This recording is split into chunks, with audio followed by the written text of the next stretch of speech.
वर्तमान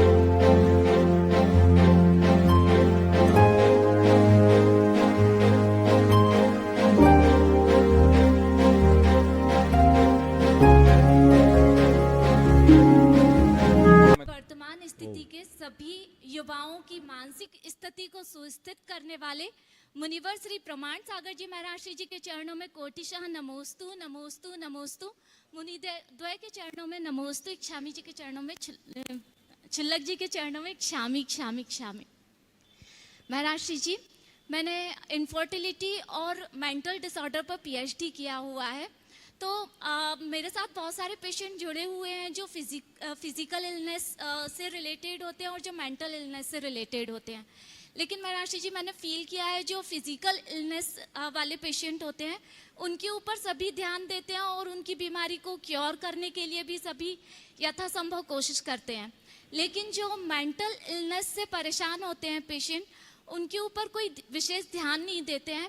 सभी को लगता है इनका नेचर चेंज हो रहा है, ये पहले तो ऐसे नहीं थे। लेकिन इवन उनके फैमिली मेंबर्स भी उनको समझ नहीं पाते हैं और उनके साथ थोड़ा सा इरिटेशन वाला बिहेव करने लगते हैं।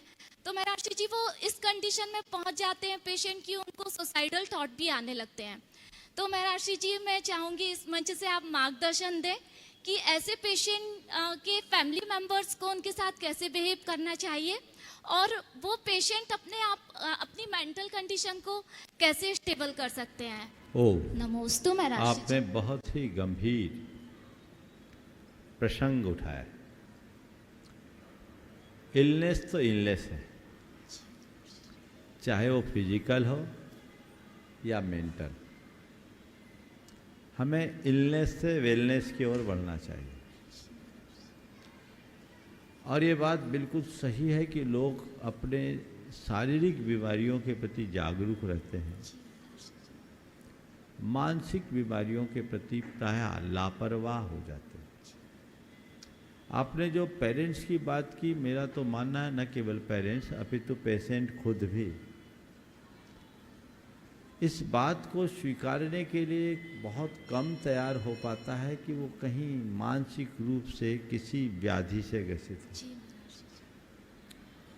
हर व्यक्ति को अपनी मन स्थिति का अंतर विश्लेषण करते रहना चाहिए और जब भी उसे लगने लगे कि हमारी मानसिकता कुछ गड़बड़ा रही है, तत्क्षण उसके प्रति जागरूक होकर कुछ आत्म सुझाव से जुड़ना चाहिए, भावना योग करना चाहिए, ताकि वो बीमारी पनपे ही नहीं। जैसे बीमारी के उभरने से पहले यदि चिकित्सा हो जाए तो बीमारी पनपती नहीं, वैसे ही मनोविकृतियों के उत्पन्न होने से पूर्व यदि हमने अपने आप को आध्यात्मिकता से जोड़ लिया तो हम पर बीमारी हावी नहीं होती। तो सबसे पहले मैं सभी से कहूँगा, आज इतना ज़्यादा स्ट्रेस है और जीवन में अप डाउन्स है कि हर व्यक्ति किसी न किसी प्रकार की मनोकायिक बीमारी से ग्रसित है। आप तो इसके विशेषज्ञ हो, आप इस बात को अच्छी तरीके से जानते होंगे।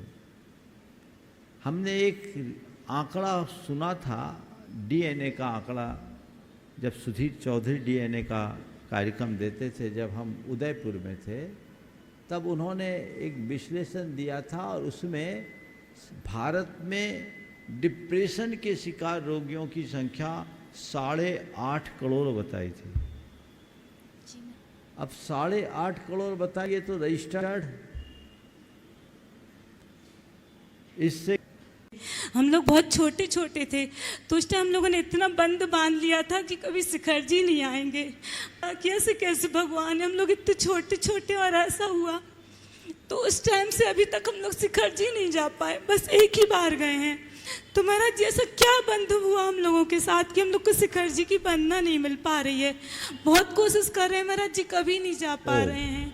और ऐसा क्या अंतराय बना? देखिए, निश्चित ही आपके साथ एक बहुत बड़ी दुर्घटना है।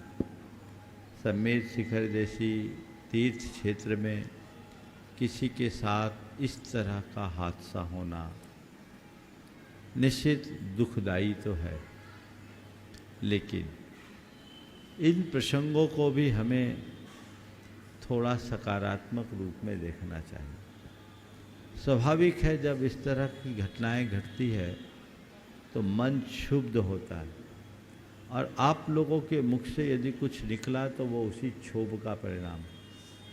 अब हमारे अंदर ज्ञान आ गया तो हमें उस कर्म को काटने का एक ही रास्ता अपनाना चाहिए। रोज भावना भाव, सम्मेद शिखर की भाव वंदना करें, आपका अंतराय टलेगा। मैं आपको बताऊं, जब मैं सम्मेद शिखर जी में था, 2009 की बात बता रहा हूं, एक सज्जन ने आकर मुझसे रोते हुए कहा कि महाराज जी, पहले तो कभी शिखर जी के भाव नहीं हुए,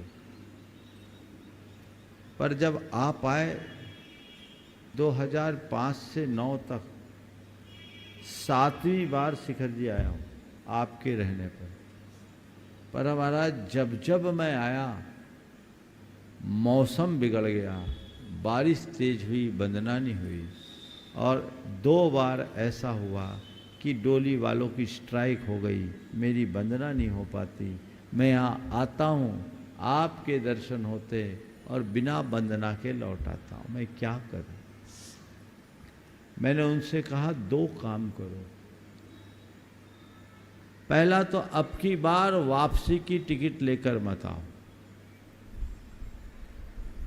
और दूसरी बात, जब तक वंदना तुम्हारी न हो जाए तलहटी पे जाके बैठो और जो वंदना करके आ रहे हैं उनकी वंदना करो कि आप धन्य हो कि ऐसे तीर्थराज की वंदना कर रहे हैं। उन्होंने मेरी बात को पूरी तरह अपनाया और 2010 में उनकी सानंद वंदना हो गई। उसके बाद से उनकी निर्बाध वंदना है। इसलिए आपसे भी मेरा ये कहना है कि ये घटना घटनी थी, घट गई, इसे एक घटना की तरह देखिए और भूल जाइए। अपने कर्म के क्षोभशम का भाव जगाइए और संकल्प कर लीजिए कि मुझे सम्मेद शिखर की वंदना करनी है, और जब तक सम्मेद शिखर की वंदना नहीं होती अपनी शक्ति के अनुसार किसी एक वस्तु का त्याग कीजिए, रोज भाव वंदना कीजिए, आपकी वंदना सानंद संपन्न हो जाएगी। महाराज जी बहुत कोशिश करते हैं, हर बार हो तैयार जाएगी।